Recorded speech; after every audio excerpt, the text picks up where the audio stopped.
Halo teman-teman kos-kosan, gimana kabar kalian? Baik-baik saja kan? Seperti yang kita tahu di chapter 1 Jujutsu Kaisen Modulo, Yuji dan Gojo menjadi penyihir legendaris yang menghentikan cooling game.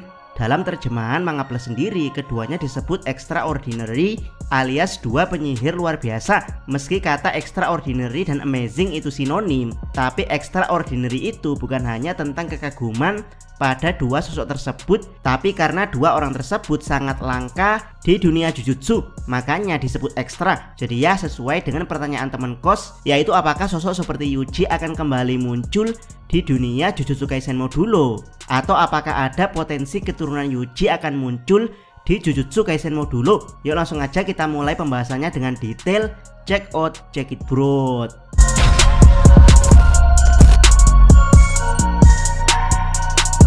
Pertama, prediksi seperti apa keturunan dari para karakter utama di Jujutsu Kaisen. Dari awal chapter, kira-kira kalian mempertanyakan gak sih, kenapa harus keluarga Yuta dan Maki yang jadi fokus cerita Jujutsu Kaisen? Kenapa bukan dari keluarga penyihir yang lain? Dari sini mari kita bedah satu persatu. Pertama kita bahas yang paling rendah dulu, yaitu keluarga Nobara. Abdi kos tidak yakin Nobara punya cowok atau menikah, karena sejak kecil dia sudah dididik menjadi kaum feminis. Bahkan ada indikasi kalau Nobara itu lesbong, selain karena masa lalunya selalu ditampakkan kagum pada cewek seperti Saori atau mengagumi cewek bedes seperti Maki. Nobara juga diperlihatkan kurang tertarik pada karakter cowok, bahkan seganteng Megumi saja bukan tipe Nobara. Padahal Nobara sendiri sesuai deskripsi Megumi masuk kategori cewek ideal dia, yaitu punya compassion alias bermoral. Jadi ya jika menikah, Nobara kemungkinan besar akan menikah dengan keluarga penyihir,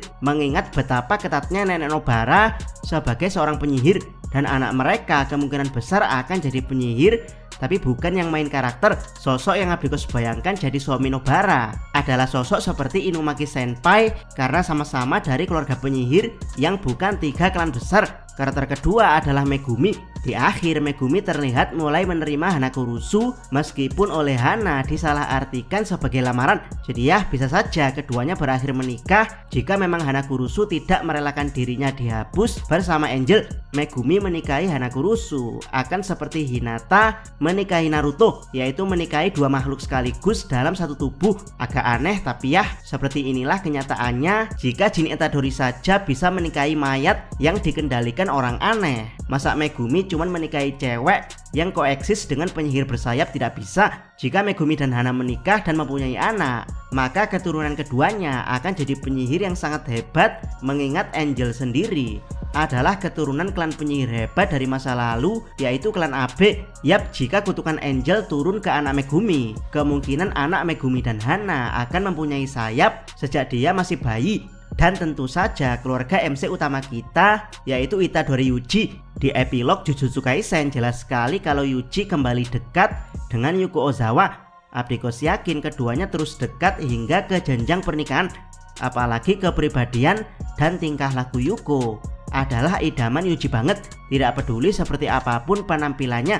Ini diucapkan oleh Yuji sendiri saat Yuko masih gendut, dimana Yuji mengatakan jika ada cewek yang menarik perhatiannya, maka sosok tersebut adalah Yuko Ozawa. Yuji menyukai Yuko karena attitude-nya, bukan penampilannya. Jadi ya jika Yuji menikah dengan Yuko, maka kesempatan anak keduanya menjadi seorang penyihir adalah 50/50, mengingat Yuko sama sekali bukan penyihir, bahkan tidak ada hubungannya dengan penyihir. Dan ya jangan lupakan kalau yang jadi fokus cerita Jujutsu Kaisen Modulo bukan anak Yuta dan Maki, melainkan cucunya. Jika Nobara menikah dengan seorang penyihir, ada potensi kalau cucu dia menjadi seorang penyihir. Jika Megumi menikahi Hana, ada potensi cucu mereka juga seorang penyihir. Tapi tidak dengan Yuji. Menikahi Ozawa akan membuat Yuji kehilangan momentum untuk punya garis keturunan penyihir. Jika di anak saja kemungkinannya 50/50, maka di cucu akan lebih kecil lagi.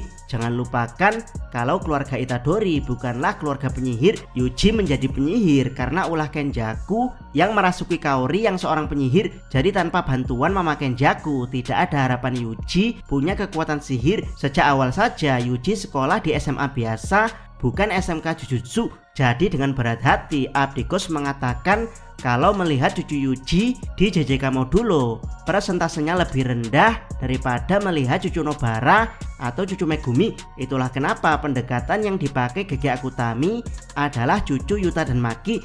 Selain karena keduanya berasal dari keluarga utama dalam kurung 3 klan besar, keluarga Zenin dan keluarga Gojo sangat terkenal bahkan melebihi keluarga Kamo. Jadi melihat kisah cucu keduanya lebih menarik daripada melihat cucu keluarga penyihir yang lain. Kedua, Yuji tidak didesain sebagai MC sejak awal oleh GG. Setelah mengetahui fakta pahit tentang keturunan Yuji, Abdikos akan memberikan fakta pahit berikutnya kalau Yuji sebenarnya bukan MC Jujutsu Kaisen. Yap, walaupun Yuji adalah MC Jujutsu Kaisen, tapi Gege Akutami tidak mendesain Yuji sebagai MC Jujutsu Kaisen sejak awal.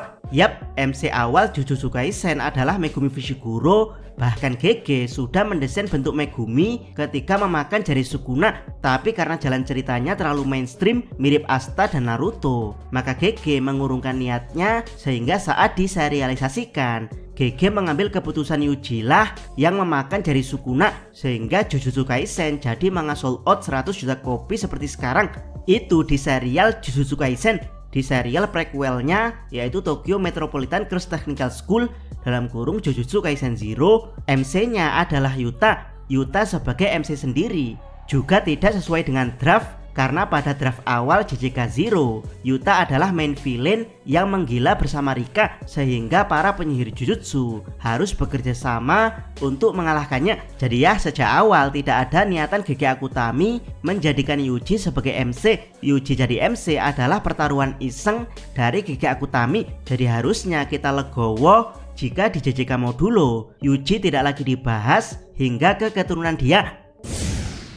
Ketiga, kemungkinan Yuji muncul di usia tua. Satu hal yang Abikos pahami dari keabsurdan Gege Akutami adalah dia sering membuat karakter berakhir tidak pada tempatnya. Gojo, karakter paling populer di Jujutsu Kaisen, malah dibuat mati. Nobara yang disangka jadi beban malah jadi karakter heroin di Jujutsu Kaisen. Maki yang disangka tomboy malah berakhir dengan Yuta yang culun. Megumi yang punya anugerah kekuatan dewa yang bahkan setara Limitless dan Six Eyes malah dijadikan karakter beban yang harus diselamatkan oleh teman-temannya. Sukuna yang disangka pure evil malah bertobat di alam persimpangan jiwa. Sementara Yuji, sejak awal Yuji itu karakter simple, yaitu ingin mati dengan dikelilingi banyak orang. Tapi kenyataannya Yuji tidak mati-mati dan malah jadi karakter overpower yang mampu membuka domain, mempelajari kutukan pembalik dalam waktu beberapa bulan, dan tentu saja yang paling ikonik, melandingkan Black Flash Powerful yang mampu mentargetkan jiwa seseorang. Jadi ya, Abdikos yakin banyak yang berharap keturunan Yuji akan dimunculkan Gege Akutami di JJK Modulo suatu saat nanti. Tapi Abdikos pribadi malah berpikir sebaliknya, yaitu justru Yuji tua yang nantinya akan dimunculkan Gege Akutami di Jujutsu Kaisen Modulo. Yap, di chapter 1 Jujutsu Kaisen Modulo, Yuji digambarkan sebagai penyihir legendaris yang menghentikan cooling game. Seakan-akan sosok Yuji sudah mati di tahun 2086 ini. Tapi apakah benar demikian? Atau ini cuma trik dari Gege Akutami supaya kita tidak mengharapkan kemunculan Yuji, di mana nantinya akan ada plot twist Yuji tua yang berusia 83 tahun muncul di Jujutsu Kaisen Modulo. Yap, jika mengabaikan karakter inkarnasi di cooling game yang berusia ribuan tahun, maka karakter tertua di anime Jujutsu Kaisen saat ini adalah Ogami yang berusia 87 tahun. Yap, jika nenek Ogami yang berusia 87 tahun saja bisa jadi bahan teror di Shibuya, maka Yuji yang 4 tahun lebih muda dari nenek Ogami harusnya ada potensi kembali muncul. Selain Ogami, ada lagi kakek Chojuro Zenin yang kemungkinan usianya lebih dari 100 tahun, karena Kukuru Squad mengatakan bahwa Chojuro Zenin sudah sangat tua saat mereka kecil. Tua di sini adalah yang tua banget karena memakai kata ancient. Jadi saat melawan Maki, usia Chojuro kemungkinan sudah lebih dari 100 tahun, karena Kukuru Squad mengatakan penasaran pada usia Chojuro saat mereka sudah dewasa. Dengan usia setua itu, Chojuro masih bisa memberikan perlawanan epik berupa tangan golem raksasa pada Maki. Masa Yuji yang masih berusia 83 tahun tidak bisa muncul kembali sebagai kakek bedes? Jika harus mati, Abdikos berharap Yuji mati di usia tua karena tragedi, bukan karena bucin layaknya kakek Yuta yang keadaannya semakin melemah setelah ditinggal mati duluan oleh nenek Maki. Semoga saja kemunculan kakek Yuji dibuat bedes layaknya kakek Takamura di Sakamoto Days, di mana Yuji muncul dengan aura farming yang sangat kuat seperti menebaskan pedang atau menembakkan laser berbentuk darah. Dijamin internet bakal pecah dengan kemunculan Yuji tua yang sebedes itu. Bagaimana menurut pendapat teman-teman? Silahkan tuliskan komentar kalian di bawah. Jangan lupa subscribe channel Otakos dan jangan lupa share video ini. Salam Mi.